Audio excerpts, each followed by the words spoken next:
Okay, hello everyone, my name is Adi and you are watching way to success.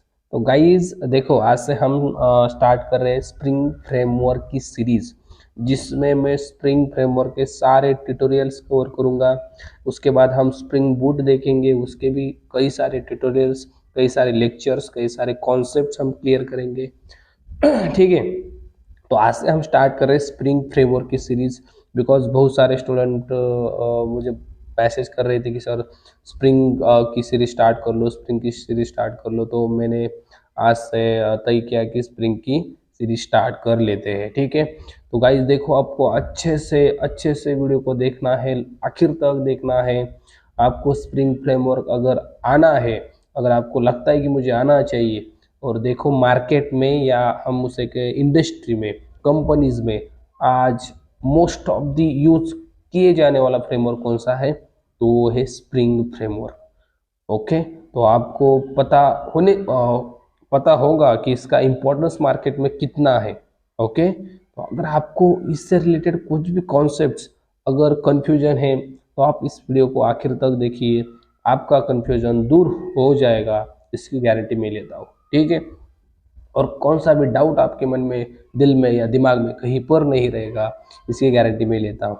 क्योंकि आपने पिछले tutorials मेरे देखे होंगे, जिसमें मैंने बताया है कि हर एक कॉन्सेप्ट मैंने क्लियर किया है, हो जेएसपी का हो, सरलेट का हो या जेडीबीसी का हो। राइट। तो हम स्प्रिंग देखने वाले हैं, अब उसके बाद स्प्रिंग बूट, हाइबरनेट, सभी ट्यूटोरियल्स जो कि जावा रिलेटेड है। उसके बाद में HTML CSS जावास्क्रिप्ट वो भी कवर कर दूंगा, डोंट वरी। ओके। पर आपको इस वीडियो को आखिर तक देखना है। ये वीडियो थोड़ा सा लंबा हो जाएगा, लेकिन गाइज आखिर तक देख लेना, जिसमें आपको हर एक पॉइंट आपका क्लियर हो जाएगा, एग्जैक्टली स्प्रिंग फ्रेमवर्क क्या है। ठीक है। तो चलो वीडियो को स्टार्ट करते हैं बिना देरी के। तो गाइज बहुत इंपॉर्टेंट लेक्चर है, आपको कान में हेडफोन लगा के अच्छे से सुनना है जो भी मैं बता रहा हूँ। ठीक है। और आपको इसके नोट्स भी मिलेंगे, PDF मिलेगी नोट्स की, आप नोट्स को प्रिपेयर कर लेना इंटरव्यू के लिए। ठीक है। और जो नोट्स मैंने यहाँ निकाले हैं, वही नोट्स मैं आपको प्रोवाइड करूंगा, डोंट वरी। तो देखो, सबसे पहले स्प्रिंग फ्रेमवर्क, आपको पता है इस फ्रेमवर्क क्या होता है, व्हाट इज फ्रेमवर्क। ये जो वर्ड दिख रहा है आपको, फ्रेमवर्क, ये फ्रेमवर्क यानी क्या है एग्जैक्टली।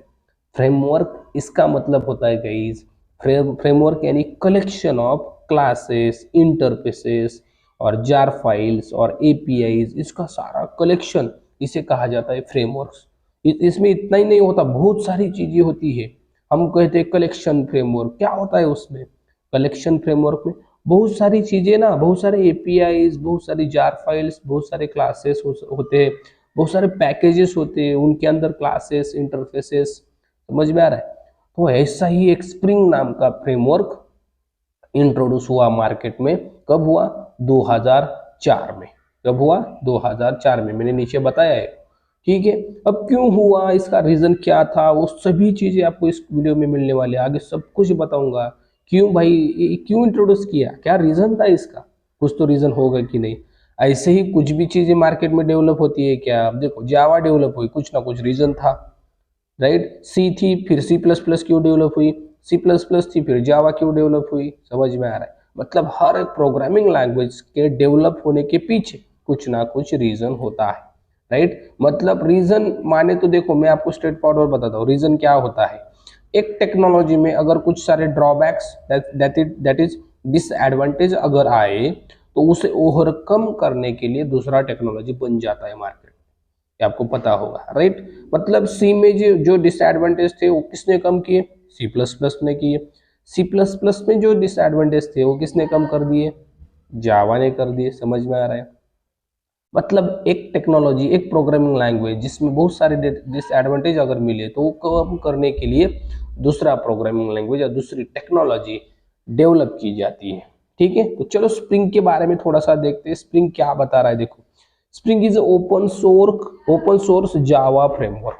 अब आपको सबसे पहले देखना है कि ये जावा का फ्रेमवर्क है। हर एक प्रोग्रामिंग लैंग्वेज का अलग अलग फ्रेमवर्क होता है। ठीक है। तो देखो, स्प्रिंग किसका फ्रेमवर्क है, that is answer of Java framework. Okay. आपने सुना होगा .NET फ्रेमवर्क, ये जावा का है क्या, नहीं है, वो C# प्रोग्रामिंग का है। राइट। तो जावा का फ्रेमवर्क कौन सा है guys, spring. Spring is open source, यानी क्या, फ्री में है। इसका आप यूज फ्री में कर सकते हो, इसका आपको कोड मिलेगा, उस कोड को मॉडिफाई कर सकते हो आप, उस कोड को इस्तेमाल कर सकते हो, ठीक है, आपके पर्पज के लिए, आपके एप्लीकेशन के लिए। That is what open source है और जावा का फ्रेमवर्क है, ठीक है। Spring framework is used to develop web application, standalone application, फिर क्या है distributed application and enterprise level application. अब ध्यान से सुनना गाइस, स्प्रिंग फ्रेमवर्क डेवलप क्यों हुआ, इसका रीजन था कि हमें वेब एप्लीकेशन डेवलप करनी है, हमें स्टैंड अलोन एप्लीकेशन डेवलप करनी है। तो क्या होती है भाई ये web application, standalone application, आपने बहुत बार सुना होगा ना, तो गाइस ध्यान से सुनना। वेब एप्लीकेशन ऐसी एप्लीकेशन होती है जिसमें क्लाइंट एंड सर्वर दो ही चीजें होती है। ध्यान से सुनो, वेब एप्लीकेशन यानी ऐसी एप्लीकेशन जिसमें क्लाइंट एंड सर्वर, क्लाइंट मतलब कौन, ब्राउजर होता है, राइट, ब्राउजर, ब्राउजर से रिक्वेस्ट कहा जाती है सर्वर के पास, सर्वर क्या करता है, रिस्पॉन्स देता है, किसे मिलता है, ब्राउजर को, right. That is what web application, जिसे हम वेब एप्लीकेशन कहते हैं। स्टैंड अलोन क्या होता है सर जी, स्टैंड अलोन एप्लीकेशन ऐसी एप्लीकेशन होती है जिसमें गाइज इंटरनेट की नीड बिल्कुल नहीं होती, बिल्कुल नहीं होती इंटरनेट की नीड, आपको इंटरनेट नहीं लगता इसके लिए। जैसे आपने VS कोड सुना है, नोट पैड सुना है, वर्ड पैड सुना है, MS वर्ड सुना है, पावर पॉइंट सुना है, इंटरनेट नहीं लगता उसके लिए, वो यूज करने के लिए, समझ में आ रहा है। That is what stand alone application. और फिर आपको दिख रहा है डिस्ट्रीब्यूटेड एप्लीकेशन, ये क्या होता है भाई, डिस्ट्रीब्यूटेड एप्लीकेशन मतलब ऐसी एप्लीकेशन गाइज जिसमें एक एप्लीकेशन में, ध्यान से सुनो, एक एप्लीकेशन में बहुत सारे एप्लीकेशन यूज किए जाते हैं। कैसे, देखो आपको फ्लिपकार्ट पता है पता है ना, फ्लिपकार्ट जिससे शॉपिंग कर सकते हैं, ठीक है। फ्लिपकार्ट में आपने ऑर्डर प्लेस, जब आप ऑर्डर प्लेस करते हो किसी भी, आपको अगर मोबाइल ऑर्डर करना, ऑर्डर प्लेस की, तो पेमेंट के लिए कहा जाता है गाइस, देखो पेमेंट का पेज आता है तब आपको कहाँ रिडायरेक्ट करता है, पेटीएम में करता है, फोन पे करता है या गूगल पे करता है, कहीं ना कहीं रिडायरेक्ट करता है ना। मतलब ऐसे एप्लीकेशन जो दूसरे एप्लीकेशन पे डिपेंड हो, समझ में आ रहा है। अब देखो फ्लिपकार्ट डिपेंड है पेटीएम के ऊपर, राइट, पेटीएम का एपीआई यूज करता है पेमेंट के लिए, फ्लिपकार्ट फोन पे का एपीआई यूज करता है पेमेंट के लिए। मतलब दिस इज व्हाट डिस्ट्रीब्यूटेड, वो अलग अलग तरह से डिस्ट्रीब्यूट हुआ है, समझ में आ रहा है, that is what distributed. Enterprise level मतलब क्या, एक क्या बड़ा होता है कि बहुत सारा, बहुत बड़ा होता है क्या एप्लीकेशन, नहीं, जो बैंकिंग के एप्लीकेशन आप देखते हो ना, फोन पे होगा, पेटीएम होगा, that is what enterprise level application. तो ये सारे एप्लीकेशन हम क्रिएट कर सकते हैं स्प्रिंग फ्रेमवर्क का यूज करने के बाद। आप बोलोगे अगर स्प्रिंग फ्रेमवर्क नहीं होता तो इतने सारे एप्लीकेशन डेवलप नहीं किए जा सकते क्या, तो इसका आंसर है नहीं, बिकॉज स्प्रिंग फ्रेमवर्क में ऐसी कैपेबिलिटी है, ऐसे फीचर है जिसका यूज करके हम इतने सारे एप्लीकेशन डेवलप कर सकते हैं। मतलब ऐसा नहीं कि किए ही नहीं जा सकते, हमारे पास JSP सर्वलेट था, उससे भी हम वेब एप्लीकेशन क्रिएट कर सकते थे, बट हम जब स्टैंड अलोन की बात करते हैं, डिस्ट्रीब्यूटेड की बात करते हैं तब हमें स्प्रिंग फ्रेमवर्क चाहिए गाइस, ठीक है। ऐसे बहुत सारे फ्रेमवर्क है हमारे पास, ठीक है, बट स्प्रिंग एक अलग लेवल का है जिसके साथ बहुत सारे एडवांटेजेस जुड़े हैं जो आपको नीचे दिखेंगे। ओके, समझ में आ गया व्हाट इज स्प्रिंग फ्रेमवर्क। अब इससे बात भूलना ही नहीं है, इसके बाद भूलना ही नहीं है स्प्रिंग क्या होता है। ओके चलो अब देखो, स्प्रिंग वॉज इंट्रोड्यूस इन 2004, कब इंट्रोड्यूस हुआ है भाई, 2004 में इसका 1.0 वर्जन इंट्रोड्यूस हुआ, ठीक है। और एक क्वेश्चन होता है स्टूडेंट के मन में कि सर स्प्रिंग पहले आया या स्प्रिंग बूट, सिंपल है ना गाइस, सबसे पहले आ गया स्प्रिंग। तो स्प्रिंग बूट क्या है, ओके गाइस अच्छे से सुनना, स्प्रिंग को किसने डेवलप किया, रॉड जॉनसन, इस आदमी ने इसे डेवलप किया, ओके।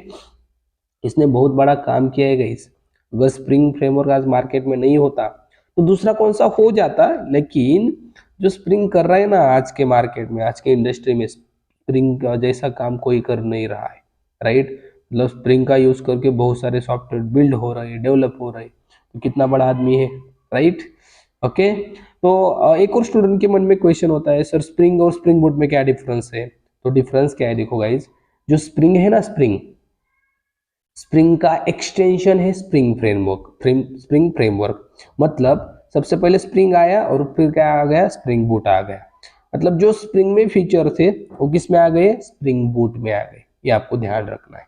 ओके, अब देखो स्प्रिंग के कुछ एडवांटेजेस होते हैं गाइस, बहुत इंपॉर्टेंट एडवांटेजेस है, आपको ध्यान से सुनना है। ये एडवांटेजेस आपको इंटरव्यू में पूछे जाते हैं, what are the advantages of Spring framework. Okay, तो ध्यान से सुनना, एक एक एडवांटेज हम देखेंगे क्या कह रहा है एग्जैक्टली इसका एडवांटेज। ओके, तो सबसे पहला एडवांटेज है इन्वर्जन ऑफ कंट्रोल। हमने सुना तो है बहुत बार आईओसी आईओसी होता है, आईओसी होता है। अरे क्या होता है एग्जैक्टली आईओसी, अब ध्यान से सुनो क्या होता है, आपको समझ में आ जाएगा।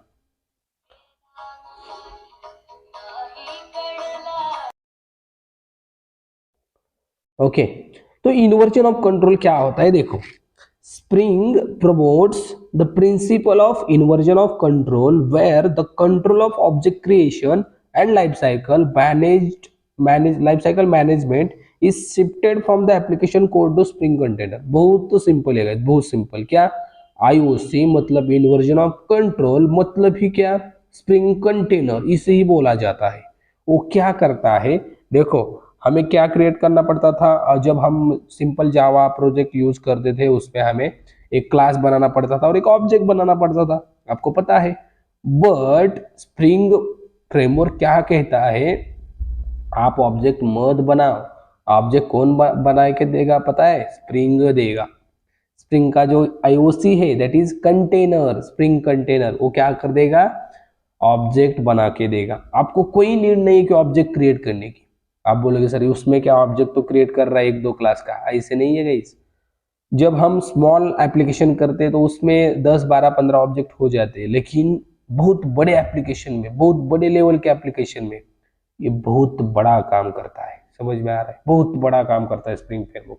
अगर ये नहीं होता ना तो ये ऑब्जेक्ट करने का काम, ऐसा ही नहीं बहुत सारे काम हमें खुद को करने पड़ते हैं, डेवलपर को करने पड़ते हैं। तो हमारा सब काम है ना, जो डेवलपमेंट प्रोसेस है वो फास्ट बनाने का काम स्प्रिंग करता है। ठीक है, दैट्स ऑल अबाउट ईयर जो लिखा है ना यहाँ, स्प्रिंग क्या करता है, IOC IOC that is inversion of control, मतलब एक कंट्रोल करता है हमारे ऑब्जेक्ट को, ऑब्जेक्ट क्रिएट करना, इनिशियलाइज करना, डिस्ट्रॉय करना, उसकी पूरी लाइफ साइकिल को मैनेज करना, that is the whole work done by the IOC, that is a part of Spring framework. Okay, ठीक है। अब उसके बाद एक और इंपॉर्टेंट ये होता है advantage, that is dependency injection. हमने बहुत बार सुना है डिपेंडेंसी इंजेक्शन, डिपेंडेंसी इंजेक्शन। अरे भाई लेकिन ये क्या होता है एग्जैक्टली, क्या होता है डिपेंडेंसी इंजेक्शन, ध्यान से सुनना। Spring implements DI which is a form of IOC. IOC मतलब क्या, इन्वर्जन ऑफ कंट्रोल, अभी पढ़ा हमने, यही उसका फॉर्म होता है। Dependency injection allows for the injection of dependencies into a class, making components more reusable, testable and easier to maintain. अब ध्यान से सुनो, एक क्लास के ऑब्जेक्ट को दूसरे क्लास के ऑब्जेक्ट में इंजेक्ट करना, मतलब क्या, ऐड करना, मतलब क्या, एक क्लास का ऑब्जेक्ट दूसरे क्लास के ऑब्जेक्ट पर डिपेंड रहना, that is what dependency injection. मतलब हम कहते हैं ना कहीं ये डिपेंड है इसके ऊपर, तो हम क्या करेंगे, एक ऑब्जेक्ट को दूसरे ऑब्जेक्ट के ऊपर डिपेंड करेंगे। इसका यूज क्या हो जाएगा, देखो हम हमारे कोड को रीयूज कर पाएंगे, हमारा कोड हम टेस्ट भी अच्छे से कर पाएंगे और उसे मेंटेन भी अच्छे से कर पाएंगे। ये प्रैक्टिकली मैं आपको बताऊंगा एग्जैक्टली डिपेंडेंसी इंजेक्शन कैसे परफॉर्म किया जाता है, कौन कौन से डिपेंडेंसी इंजेक्शन हम कर सकते हैं। हम सेटर लेवल पे कर सकते हैं, कंस्ट्रक्टर लेवल पे कर सकते हैं। ओके, सब कुछ देखेंगे हम, डोंट वरी। ठीक है, तो एक क्लास के ऑब्जेक्ट को दूसरे क्लास के ऑब्जेक्ट में डिपेंड करना, इंजेक्ट करना, इसे हम कहते हैं डिपेंडेंसी इंजेक्शन। ठीक है, ये भी प्रोवाइड करता है स्प्रिंग हमें, यस। ठीक है, फिर AOP that is also important guys, that is aspect oriented programming.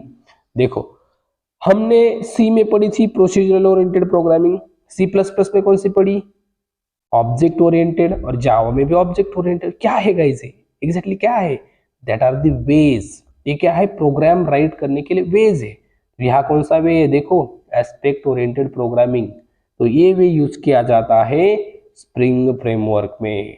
अब इस वे में क्या है गाइस, आप बोलोगे सर ऑब्जेक्ट ओरिएंटेड और इसमें डिफरेंस क्या है, बहुत बड़ा डिफरेंस है। क्या है देखो, Spring supports EOP, that is aspect oriented programming, allowing developers to separate cross-cutting concepts such as logging, transaction management and security from the main business logic. This promotes cleaner and more modular code. अब ध्यान से सुनना, अगर हम इस वे का use करें तो हम क्या कर सकते हैं, देखो हम इस कोड को सेपरेट लिख सकते हैं, दैट इज लॉगिंग का कोड, ट्रांजैक्शन मैनेजमेंट का कोड या सिक्योरिटी का कोड। अब आप बोलोगे सर हमें पता ही नहीं है लॉगिंग क्या होता है, ट्रांजैक्शन मैनेजमेंट क्या होता है और सिक्योरिटी। ये आपको मिलेगा लाइव प्रोजेक्ट में। जब हम लाइव प्रोजेक्ट डेवलप करते हैं कंपनीज में तो यहाँ वहाँ हमें लॉगिंग करनी पड़ती है। क्यों? हमारे कोड को डिबग करने के लिए। ट्रांजैक्शन मैनेजमेंट करना पड़ता है जब हम डेटाबेस के ऑपरेशन परफॉर्म करते हैं। सिक्योरिटी प्रोजेक्ट का इंपॉर्टेंट पार्ट होता है सिक्योरिटी, हमें सिक्योरिटी परफॉर्म करनी पड़ती है।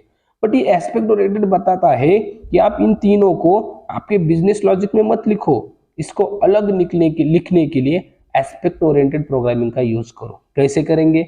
उसके लिए कुछ एनोटेशन प्रोवाइड किए, कुछ एक्सएमएल कॉन्फ़िगरेशन करना पड़ेगा, सब कुछ मैं प्रैक्टिकली बताऊँ, सब कुछ ठीक है। बट आपको ध्यान में रखना है कि हमारे बिजनेस लॉजिक में हम इसे नहीं लिखेंगे, पहले लिखते थे बट अब इस वे का यूज करके हम इसे अलग रख सकते हैं। ठीक है, क्या कर सकते हैं? अलग रख सकते हैं, that is aspect oriented. Okay, इसका एग्जांपल भी है गाइस, देखो मैंने एग्जांपल बनाया आपके लिए। एक क्लास बनाया सिंपल कैलकुलेटर नाम का, उसमें दो मेथड्स है, एक ऐड नाम का method with 2 parameters, A return कर रहा है a+b और दूसरा सब्सट्रैक्ट, ए रिटर्न कर रहा है a-b। ओके, फिर क्या किया है? Create the logging aspect class. देखो एक क्लास बना है जिसका नाम दिया लॉगिंग, ये डिबग के लिए होता है ना। उसके ऊपर देखो एक एनोटेशन लगाया मैंने, @एस्पेक्ट। अब ये क्या करता है सर? ये आपके क्लास को बनाता है as a aspect oriented programming way, जो हमने पढ़ा वो। ठीक है, अगर आपको उस वे का यूज करना है तो आपको यूज करना पड़ेगा एस्पेक्ट एनोटेशन। ठीक है, यहाँ देखो मैंने @बिफोर एनोटेशन यूज किया है, क्यों वो भी बताता हूँ। उस पर देखो क्या लिखा है, एग्जीक्यूशन, किसका एग्जीक्यूशन? कैलकुलेटर क्लास का। कैलकुलेटर क्लास में जो भी मेथड्स है उसका एग्जीक्यूशन, और जितने भी पैरामीटर इसके लिए डॉट डॉट। एक करके दिखाऊंगा प्रैक्टिकली, डोंट वरी। एक मेथड बनाया मैंने, that is public void log before method execution, और यह मैसेज दिया है logging before method execution. Okay, फिर कॉन्फ़िगरेशन फाइल में कुछ कॉन्फ़िगर किया है हमने, ये क्या है, कंपोनेंट स्कैन वगैरह पैकेजेस में बताऊंगा, don't worry about that guys. ठीक है, ओके, फिर रन द एप्लीकेशन। यहाँ क्या क्या है? मेन क्लास में मेन मेथड, और यहाँ मैंने लिया है एप्लीकेशन कॉन्टेक्स्ट। अब दिस इज व्हाट मैंने बताया नहीं है, मैं बताऊंगा। एक इंटरफेस होता है जिसका यूज करके हम स्प्रिंग कंटेनर को एक्टिवेट करते हैं, उसे स्टार्ट करते हैं। उसके बारे में मैं इसके बाद की वीडियो में अच्छे से बताऊंगा स्प्रिंग कंटेनर क्या होता है। और हम जस्ट देख रहे हैं कि advantage of Spring framework. Okay, तो जस्ट एडवांटेज ध्यान में रखो गाइज। इसका जो प्रैक्टिकल है सब कुछ मैं आपको करके दिखाऊंगा विथ एग्जांपल, मतलब समझाऊंगा आपको एग्जैक्टली क्या होता है एप्लीकेशन कॉन्टेक्स्ट। फिर एक class path XML application class क्या होता है, इसमें पाथ देना पड़ता है एक्सएमएल का, कैसे देते हैं। फिर गेट बिन, ये क्या होता है जो आपने क्लास क्रिएट किया। बिन मतलब ही ऑब्जेक्ट होता है, ध्यान रखना। इस ऑब्जेक्ट का क्लास को हमने यहाँ इंक्लूड किया है, क्यों किया है, ये सब कुछ बताऊंगा, don't worry. But aspect oriented programming समझना है तो इसलिए देखो यहाँ क्या किया मैंने, cc.add मेथड को कॉल किया और सब्सट्रैक्ट को ऐड कॉल किया। यह एक बार आउटपुट देखो क्या आ रहा है, लॉगिंग बिफोर मेथड एग्जीक्यूशन, और फिर 30 आ रहा है, फिर लॉगिंग बिफोर मेथड एग्जीक्यूशन, फिर 10 आ रहा है। मतलब ये मैसेज हर बार प्रिंट होगा जब भी आप मेथड को कॉल करेंगे। किस क्लास में? कैलकुलेटर क्लास के मेथड को कॉल करेंगे, दैट इज डिबग। आपको ये क्या होगा, आपका मेथड एग्जीक्यूट होने से पहले ये मैसेज आएगा ही आएगा। मतलब मैं इस मेथड में जा रहा हूँ, फिर मैं इस मेथड में जा रहा हूँ, समझ में आ रहा है? ओके, ठीक है। उसके बाद देखो एक और एडवांटेज है, दैट इज मॉड्यूलर आर्किटेक्चर। इसे ध्यान से सुनना। Spring is a modular, allowing developers to use only the modules they need. This modular architecture offers flexibility, making it easier to adapt to changes in project requirement. Spring have different modules. अब ध्यान से सुनो guys, modular architecture मतलब क्या? Spring हमें provide करता है कुछ मॉड्यूल्स प्रोवाइड करता है। कौन से मॉड्यूल प्रोवाइड करता है बताऊंगा, डोंट वरी। बट यहाँ समझना क्या है, स्प्रिंग जो मॉड्यूल प्रोवाइड करता है ना, इससे क्या होगा, इससे देखो हमारा एप्लीकेशन है ना, एप्लीकेशन ध्यान से सुनना, हमारा एप्लीकेशन हो जाएगा फ्लेक्सिबल। फ्लेक्सिबल मतलब क्या, हमें जब भी चेंज करना है चेंज कर सकते हैं, कहाँ एरर आ गया उसे सॉल्व करना है सॉल्व कर सकते हैं, फिर जो मॉड्यूल हमें चाहिए उसको हम यूज कर सकते हैं। समझ में आ रहा है, कौन सा मॉड्यूल आपको चाहिए यूज करो, बताओ ना कौन कौन से मॉड्यूल होते हैं। देखो स्प्रिंग कोर नाम का मॉड्यूल होता है जिसमें फंडामेंटल कॉन्सेप्ट्स होते हैं, स्टार्टिंग के कॉन्सेप्ट, ओके। फिर स्प्रिंग बिन नाम का मॉड्यूल होता है जिसमें ऑब्जेक्ट क्रिएट करना, इनिशियलाइज करना, कॉन्फ़िगर करना, सारी चीजें इस बिन्स में होती है। फिर डेटा एक्सेस नाम का मॉड्यूल होता है जिसमें स्प्रिंग जेडीबीसी, जेडीबीसी तो पढ़ा है हमने, इसमें क्या अलग होता है, इसमें सिंप्लीफाइड जेडीबीसी, मतलब जेडीबीसी को इतना सिंपल किया है ना कि कनेक्शन ओपन करना क्लोज करना एक्सेप्शन हैंडल करना सब कुछ कौन करेगा, स्प्रिंग करेगा, ठीक है, दैट इज सिंप्लीफाइड जेडीबीसी। फिर समथिंग कॉल्ड स्प्रिंग ओआरएम, ये क्या होता है सर जी, ओआरएम हमने पढ़ा था, ऑब्जेक्ट रिलेशनल मैपिंग, राइट। तो ये हाइबरनेट को भी क्या करता है, सिंपल कर देता है। तुम हाइबरनेट को यूज करो बट कैसे, सिंप्लीफाइड वे से, ओके, ये बताऊंगा practically, don't worry. Then Spring MVC, that is also important, model view controller architecture, कौन प्रोवाइड करता है, स्प्रिंग फ्रेमवर्क, जिसका यूज करके हम हमारे एप्लीकेशन को डिवाइड कर सकते हैं 3 सेक्शन में, that is model view controller, okay. Then Spring AOP हमने अभी देखा।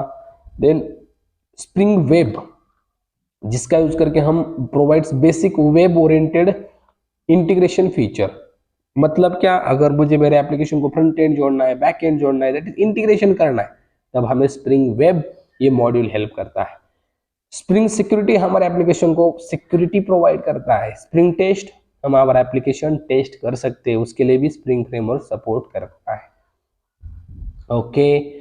देन देखो गाइस क्या है, ईएमवीसी फ्रेमवर्क, अभी देखा हमने, that is what, spring MVC is a powerful and flexible web application framework that follows the EMVC design pattern, it simplifies the development of web application. बहुत सिंपल है गाइस, अगर आपको कौन सा भी वेब एप्लीकेशन डेवलप करना है तो आप इस एमवीसी पैटर्न को फॉलो कीजिए, क्या हो जाएगा, इसमें आपका एप्लीकेशन 3 सेक्शन में डिवाइड होगा, that is model view controller, okay. अब ये क्या होता है, मॉडल में क्या होता है, व्यू में क्या होता है, कंट्रोल में क्या होता है, सब कुछ आपको बताया जाएगा प्रैक्टिकली, उसका टेंशन मत लो, ठीक है। चलो अब क्या है, simplified configuration, Spring supports XML based annotation based and Java based configuration, making it easy to configure and manage application components. Configuration word Spring में आया है, क्यों, स्प्रिंग बूट में ये नहीं है, आपने अगर देखा हो आपको पता है, स्प्रिंग बूट में कॉन्फ़िगरेशन पूरा कौन कर देता, स्प्रिंग बूट, बट यह हमें कॉन्फ़िगरेशन करना पड़ता है स्प्रिंग में। कौन सा कॉन्फ़िगरेशन, जैसे अगर हमने हमारा क्लास बना दिया तो उस क्लास को हमें बताना पड़ता है स्प्रिंग को कि भाई इसका ऑब्जेक्ट बना दे, राइट। तो उसके लिए क्या क्या कर सकते हैं हम, देखो हम उसके लिए एक्सएमएल में कोड लिख सकते हैं, हम एनोटेशन यूज कर सकते हैं, एटोवाइड वगैरह सुना होगा आपने, फिर हम जावा बेस्ड जावा में कुछ कोड कर सकते हैं और उसमें भी एनोटेशन कुछ यूज कर सकते हैं, ओके। तो हम कॉन्फ़िगर कर सकते हैं by simplified way, it is easy, और ये बहुत इजी होता है, मैं आपको दिखाऊंगा, ओके। ठीक है, फिर क्या है, इंटीग्रेशन विद अदर फ्रेमवर्क, देखो स्प्रिंग क्या करता है, इंटीग्रेट भी करता है दूसरे फ्रेमवर्क के साथ इजीली, कैसे, spring can be easily integrate with other popular frameworks and libraries such as Hibernate, JPA, Struts, Angular, React and more। देखो Angular के साथ, React के साथ, Hibernate के साथ अगर इंटीग्रेट करना है स्प्रिंग को तो आप इजीली कर सकते हो, बहुत सिंपल है, ओके। तो आई होप गाइज वीडियो बहुत लंबा हो रहा है और आई होप मैंने जो आपको यहाँ इसमें एडवांटेज बताया है सब कुछ एडवांटेज आपको क्लियर है, ओके। आपको बस क्या करना है, इस एडवांटेज की प्रैक्टिस करनी है, हर एक एडवांटेज को गाइज आपको अच्छे से देखना है, ठीक है।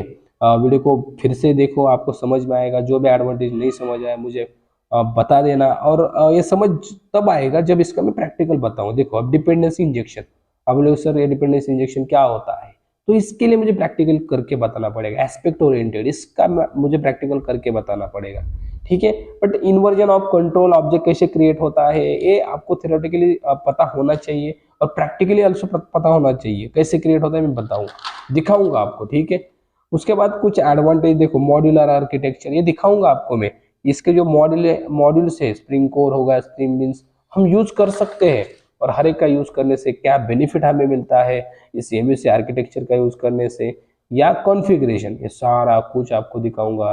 डोंट वरी गाइस, इसके बाद का जो वीडियो आएगा उसमें हम स्प्रिंग कंटेनर देखेंगे, जावा में कोड करेंगे, और एक सिंपल क्लास बनाएंगे, उसके साथ स्प्रिंग कॉन्फ़िगर करेंगे, हम यूज करेंगे XML file configuration, Java file configuration या एनोटेशन बेस्ड कॉन्फ़िगरेशन। तीनों यूज करके मैं आपको बताऊंगा कि स्प्रिंग कैसे वर्क करता है, स्प्रिंग से कैसे हम कुछ चीजें अचीव कर सकते हैं, स्प्रिंग एग्जैक्टली कैसे हमको क्या बोलते हैं हमारे डेवलपमेंट को फास्ट बना देता है, वो भी मैं आपको दिखाऊंगा। एग्जैक्टली एक्चुअली स्प्रिंग बूट बना देता है, बट स्प्रिंग भी कम नहीं है, स्प्रिंग भी कम नहीं है। देखो जेएसपी सर्वलेट था ना वेब एप्लीकेशन के लिए, उस वो है तभी भी स्प्रिंग क्यों आया, बिकॉज जेएसपी सर्वलेट में बहुत सारे डिसएडवांटेज है, वो आगे आपको बताऊंगा मैं, डोंट वरी। ठीक है, तो चलो गाइज यही रुकते हैं आज। आई होप आपको जो भी बताया है मैंने कुछ ना कुछ समझ में आया है स्प्रिंग के रिलेटेड। ठीक है, अगर कुछ डाउट है तो मुझे कमेंट बॉक्स में बता देना, मैं आपका रिप्लाई कर दूंगा। और जो सीरीज स्टार्ट की है इस सीरीज में बने रहिए, हम और नई नई वीडियो देखते रहेंगे जिसमें प्रैक्टिकल भी होगा, सब कुछ होगा। ठीक है, तो चलिए मिलते हैं नई वीडियो में, तब तक के लिए थैंक्स।